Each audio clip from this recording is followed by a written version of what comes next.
സൃഷ്ടിച്ച നാഥന്റെ നാമത്തിൽ വായിക്കണം. വൈജ്ഞാനിക വിപ്ലവത്തിലൂടെ അവരെ സംസ്കാരത്തിന്റെ ഉന്നതിയിലേക്ക് ഉയർത്തുകയായിരുന്നു. എന്റെ പ്രിയപ്പെട്ടവരെ, ഒരു മനുഷ്യനെ, ഒരു കൊടും കാട്ടാളനെ അവന് ഉന്നതനും ഉത്തമനുമാക്കുന്നത് വിജ്ഞാനമാണ്.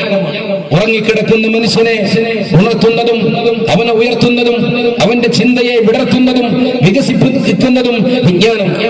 ആ വിജ്ഞാനത്തെ കുറിച്ച് റസൂലുള്ളാഹി തങ്ങൾ പറഞ്ഞു തന്നുവെങ്കിൽ അക്കാലഘട്ടത്തെ കുറിച്ച് റസൂലുള്ളാഹി പറഞ്ഞത് ബദഅൽ ഇസ്ലാമു ഗരീബ, ഇസ്ലാം ഒരു വിദേശിയെ പോലെയാണ്, ആർക്കും പരിചയമില്ല. വസയഊദു കമാ ബദഅ, ആ അവസ്ഥയിലേക്ക് തന്നെ മടങ്ങും. ഇസ്ലാം ആളുകളിൽ ഉണ്ടാകൂല.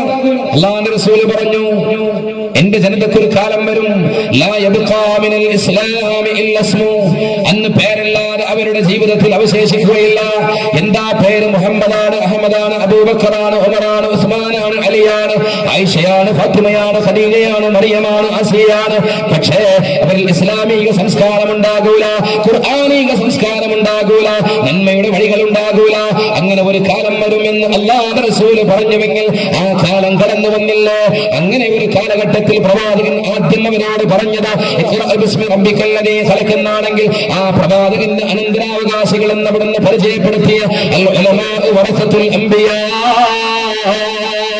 പ്രവാചകന്മാരുടെ അനന്തരാവകാശികളാണ് പണ്ഡിതന്മാരെന്ന് പറഞ്ഞുവെങ്കിൽ ആ പണ്ഡിതന്മാരാകുന്ന സമസ്ത കേരള ജംഇയ്യത്തുൽ ഉലമയുടെ അച്ചടക്കമുള്ള അനുസരണയുള്ള വിദ്യാർത്ഥി പ്രസ്ഥാനം പാണക്കാട്ട് സയ്യിദ് അബ്ബാസ് അലി ശിഹാബ് തങ്ങൾ നേതൃത്വം നൽകുന്ന വിദ്യാർത്ഥി പടയണി, അതിന്റെ പ്രാഥമികമായ മുദ്രാവാക്യം കള്ളുകുടിയുടെ, വ്യഭിചാരത്തിന്റെ, ഒളിച്ചോട്ടത്തിന്റെ, അധർമ്മത്തിന്റെ, മയക്കുമരുന്നിന്റെ ഏറ്റവും വലിയ അരുതായ്മകളുടെ ആളുകൾ വർദ്ധിച്ചു വരുമ്പോ അല്ലാഹുവിന്റെ റസൂൽ അന്നവരോട് ആദ്യം പറഞ്ഞത് ഇഖ്റഇന്റെ മന്ത്രധ്വനിയാണെങ്കിൽ ഇന്ന് അവരോട് പറയുന്നതാ, നിങ്ങൾ വായിക്കണം, വൈജ്ഞാനിക വിപ്ലവത്തിന്റെ വഴിയിലേക്ക് കടന്നു വരണം, എന്നിട്ട് വിനയത്തിന്റെ തേരിലേറണം, എന്നിട്ട് സേവന പാതയിൽ മുന്നേറണം. അങ്ങനെ പടച്ച റബ്ബിന്റെ പൊരുത്തത്തിലായ ജീവിതം നിങ്ങൾ ക്രമീകരിക്കണം.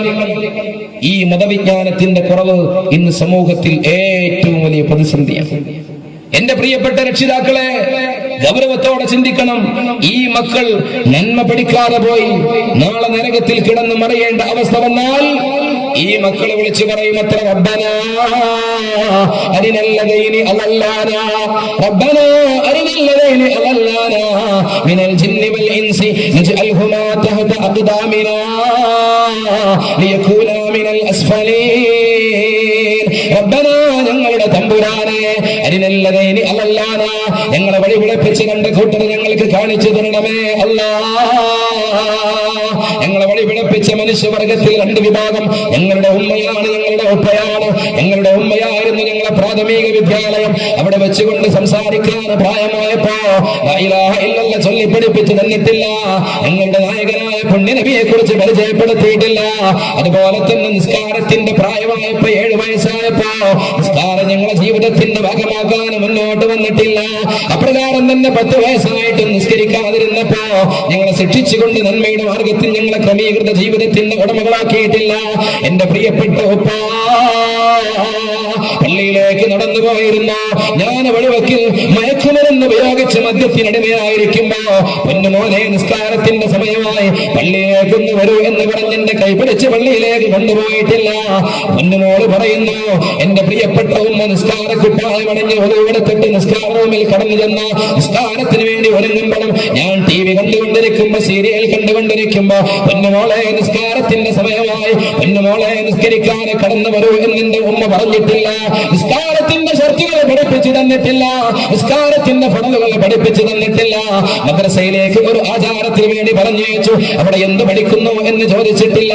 അവിടുത്തെ PTA മീറ്റിങ്ങുകളിൽ പങ്കെടുക്കാൻ താല്പര്യമില്ലായിരുന്നു, അവിടുത്തെ പരീക്ഷകൾക്ക് വേണ്ടി പഠിപ്പിക്കാൻ താല്പര്യമില്ലായിരുന്നു, അവിടുത്തെ പാഠഭാഗങ്ങൾ വിലയിരുത്തുന്ന സ്വഭാവമില്ലായിരുന്നു, ഖുർആൻ പാരായണത്തിന് വേണ്ടി പ്രോത്സാഹനമില്ലായിരുന്നു. മദ്രസയിലെ പാഠപുസ്തകങ്ങൾ പഠിച്ചില്ല എങ്കിലും സ്കൂളിലെ പാഠപുസ്തകങ്ങൾ പഠിക്കാൻ സമയം ക്രമീകരിച്ചു തന്നിരുന്നു, അതിനുവേണ്ടി ട്യൂഷന് പറഞ്ഞയച്ചിരുന്നു, അതിനുവേണ്ടി സാമഗ്രികൾ ഒരുക്കി തന്നിരുന്നു. പക്ഷേ നന്മയുടെ വിജ്ഞാനം ഞങ്ങൾക്ക് പറഞ്ഞു തന്നിട്ടില്ല. ആ ഉമ്മയും ഉപ്പയുമാണ് ഞങ്ങൾ വഴികേടിലാകാൻ കാരണം. അതുകൊണ്ട്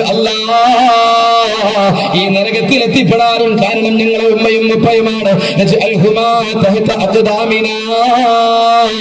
ഞങ്ങളെ കാലിന്റെ അടിയിൽ ഞങ്ങൾ അവരെ കിടത്തിട്ട തമ്പുരാനെ ലിയകൂനാ മിനൽ അസ്ഫലീൻ, ആലമീൻ ഞങ്ങളെ താഴ്ഭാഗത്തിൽ അവരെ നെഞ്ചകത്ത് കയറി നിന്നിട്ടെങ്കിലും ഈ തീയിൽ നിന്ന് അല്പമൊന്ന് ആശ്വസിക്കട്ടെ എന്ന് സ്വന്തം മക്കളെ വിളിച്ചു പറയുമെന്ന് അല്ലാഹുവിന്റെ റസൂൽ വിശുദ്ധ ഖുർആനോട് പറയുമ്പോ പടിഞ്ഞാറ്റ് മുറിയിലെ നല്ലവരെ ഗൗരവത്തോടെ ചിന്തിക്കണേ. നമ്മുടെ മക്കൾ നമുക്ക് എതിരായി സാക്ഷി നിൽക്കുന്ന സാഹചര്യം ഉണ്ടാകരുത്. അല്ലാഹു കാത്തിരക്ഷിക്കുമാറാകട്ടെ. ധാർമ്മിക വിജ്ഞാനത്തിന്റെ വക്താക്കളായി മാറാൻ നമുക്ക് സാധ്യമാകണം. അതിനുള്ള വഴി പ്രിയപ്പെട്ടവരെ നാം അന്വേഷിച്ച് കണ്ടെത്തണം. അല്ലാഹു നമുക്ക് വഴിയൊരുക്കി തരുമാറാകട്ടെ. നമ്മുടെ മക്കൾക്ക് ധാർമ്മിക വിജ്ഞാനത്തിന്റെ വഴി പറഞ്ഞു കൊടുക്കാൻ